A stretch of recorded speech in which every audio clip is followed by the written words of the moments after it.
Welcome and thanks for joining me. In this video, follow along with me as I guide you through 7 different running-specific spinal and hip mobility, flexibility exercises. We'll start with Camel Stretch. This Camel Stretch is a nice warm-up for this routine or any routine that focuses on the thoracic spine. We can get each segment moving into flexion and extension. You'll notice as we go through this routine that many of these movements are very challenging for me.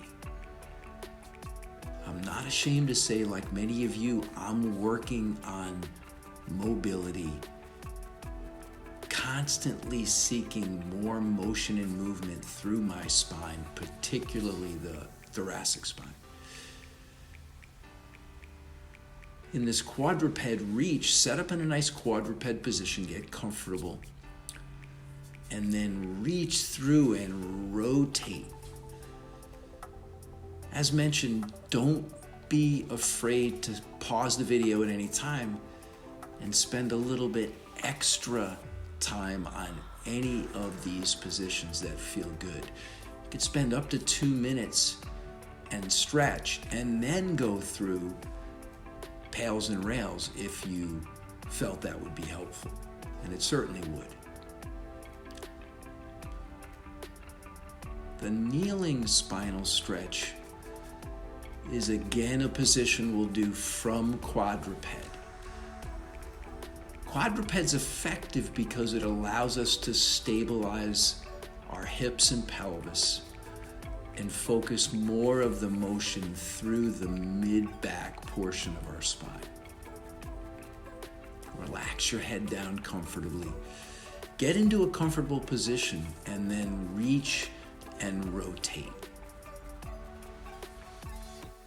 As mentioned, these 7 different movements or practices are set up in an increasingly intense or challenging order. Feel free to experiment and, as mentioned, spend as much time as you need in any position.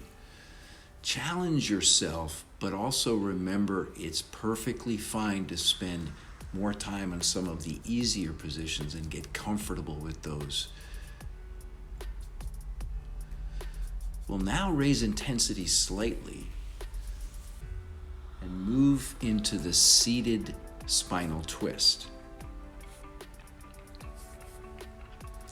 This is an excellent practice for the hip as well as the spine. I'm bringing my knee closer to my chest and then rotating. Really thinking about lengthening my spine here, trying to make my trunk as tall as possible as I get a little bit more deeply into the hip.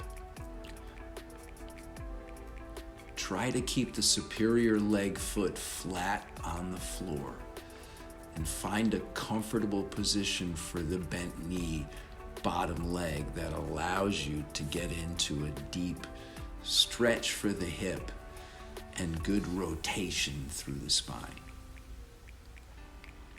Ease into all of these depending on what you've done in training, how you're feeling. On any given day, these may feel easier or more challenging. The key is not to force it, but to ease into them, breathe deeply, and see if you can spend time in each position getting real length and change in tissue. All right, we're gonna next move to the supine spinal twist. This one is a challenging position for me, and I think what I learn as I do this is that on any given day, I'll need to seek and find what is the most comfortable position for me to rotate through and work with my body, not fight it. As you can see and feel, the goal is to keep the shoulder blades flat on the floor as you work through this. Bring the knee up gradually higher toward the chest and use the opposite arm to help you. All right, we're now going to get into the last two positions that you'll find in this follow-along video. The standing T-spine mobility drill is so awesome and challenging. We've got good pelvic stability, a good base upon which to begin to rotate that T-spine.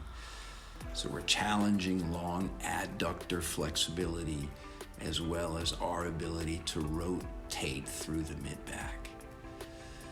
As you can see, I really struggle with this, and one side more than the other. Next is Twisted Warrior. This is terrific for the hips as well as the T-spine. Your goal as you rotate is to bring your chest around. So I'm trying to look toward the ceiling and I'm leaning and leading with my arm. I'm focusing on rotating my chest. One important note about setup: keep your feet both pointed straight forward. You can create a wider base of support if that's easier for you, but keep the feet pointed forward. Don't let your feet twist out. As is always the case with these movements, focus on the level at which you're at. Work with your body, don't fight it. These are really challenging for me, so I ease into them a little bit every day and just try to work with my body and look for incremental, tiny improvements as time goes on. Have fun with this.